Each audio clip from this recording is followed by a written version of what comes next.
Hello everyone, welcome back to the channel. Video time again, and I almost ran out of time to actually get this one done. Time has just absolutely flown. But this one is about models. It's an awful lot about models. Hopefully it's going to be the start of a series. I'm going to go through the initial planning. I'm going to show you the materials that I've got all ready for it. But to actually get it done, I'm going to need somebody's help. Let me explain. On this channel we are perfectly happy talking about really fantastic things. We're perfectly happy with the concept of gnomes, dwarfs, killer robots, otherworldly beings, aliens, even dragons. And we don't bat an eyelid about that. Now most of that stuff that we're talking about essentially has its roots in literature, the likes of Lord of the Rings. A huge part of Dungeons and Dragons was based on that. But there are other fantasy authors as well that have brought different concepts to our genre. Take for example the late great Terry Pratchett. Now if you're familiar with his work, you are perfectly happy with the concept that a planet is not round, it's actually a flat disc, and it's carried on the back of 4 elephants that in turn stand on the back of the giant world turtle, the Great Achuin, and he swims through the cosmos. So we're already fine with the concept of the Earth being flat. What I didn't actually realise until the wife, it's her fault again, introduced me to a couple of YouTube channels that she follows, and what I didn't realise is that there are actually people around who believe the Earth is flat. Now obviously that kind of thing is contrary to what most of us were taught at school. Now we've seen pictures in school textbooks showing us what our solar system is supposed to look like, and obviously all the planets in it are round balls. We've seen photos and film of astronauts taken from up in space that show the planet is round. But on the other side, the flat Earth side, it appears as if they sort of like look around them and say, well, it's flat, therefore the Earth must be flat. And then for a whole number of years, both sides of this argument have been trying to disprove the other one and argue between themselves why the other person's stance is wrong. Now, the thing that struck me when I've been watching these videos and hearing sort of like the arguments from both sides, the one word that they keep referring to is model. You've got the flat Earth model and you've got the globe model. Now, I'm not going to go into the ins and outs of both sides of the argument. That's not what I'm here for.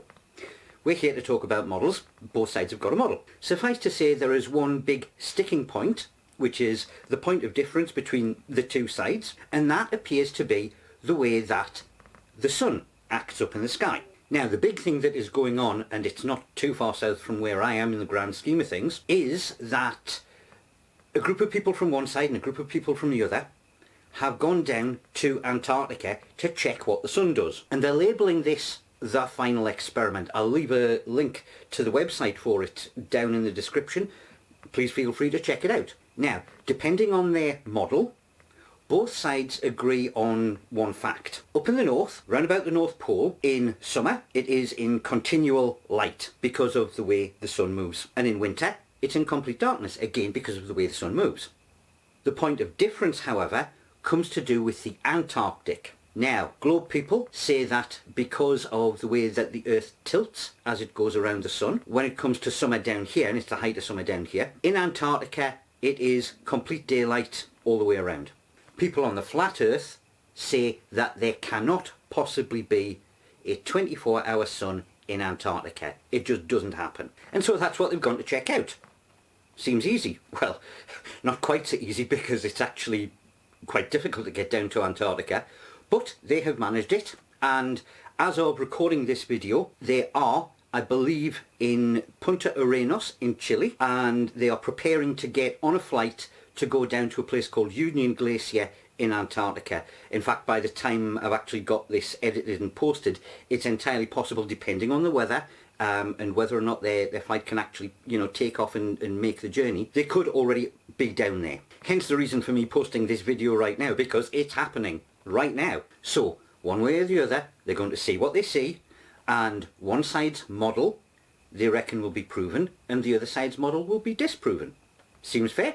Now suffice to say that since this all kicked off, there have been a few people on both sides of the fence who have had to take into account that their point of view may not be correct. On the globe side, an awful lot of the proponents, certainly the ones on YouTube, have turned around and said if it turns out that there is no 24-hour sun in Antarctica, we will take down all our videos, we will proclaim ourselves to be flat earthers because you have proven it to us, and you can't say fairer than that. On the flat earth side, however, there's been, well, I guess a bit of discord amongst the ranks. First of all, you've got people who are turning around and saying, well, it doesn't matter. You've got people saying that they're going to be using an artificial sun, people claiming CGI, all of that good stuff. And that's even before they've seen what the result's going to be. Now, if it turns out that flat earth people are proved wrong, and yes, there is a 24 sun down in Antarctica, they're going to have to come up with a new model.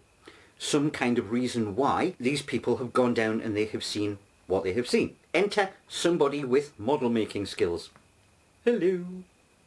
Now, when it comes to a model on the globe side, they would be happy with me taking something like a marble and a big yellow beach ball, holding it in camera view in one place, getting somebody to walk half a mile down the road, hold the beach ball up, and that would be, for them, a reasonable representation of the way that the sun and the earth look from outer space. The flat earth model would have to be a little bit more intricate, and that is what I am offering to make. But I'm going to need some help.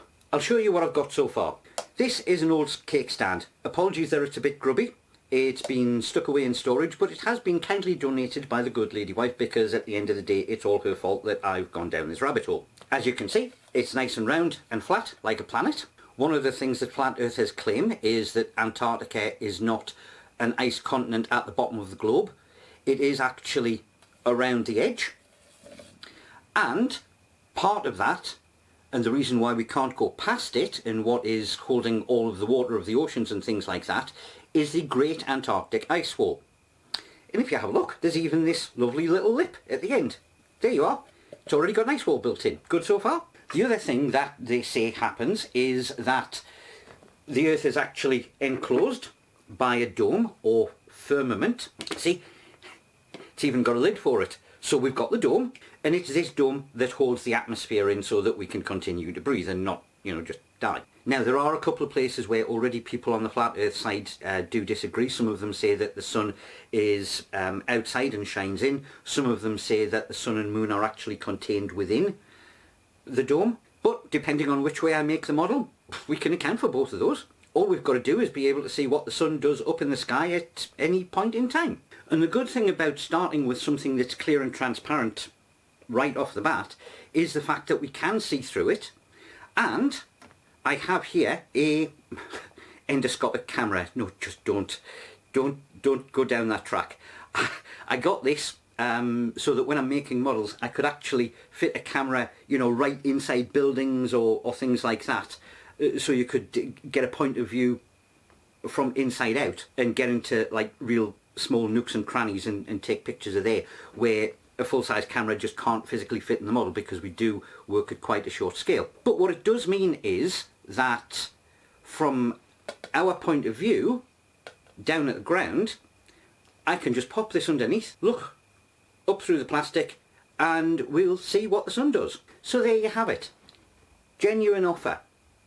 In the spirit of fair play, if it turns out that when all is said and done, the guys down there on the Antarctic ice carrying out the final experiment, if they see 24 hours of sunlight circling overhead, then flat earth people are going to have to come up with a way in which that factual observation can happen on their model. Perfectly happy to help with that. All you got to do is get in contact, tell me how you want the model made. Seems reasonable to me. So I'll leave things there with that offer open if anybody wishes to take me up on it. And you never know, we may be getting some flat earth model making videos in the near future.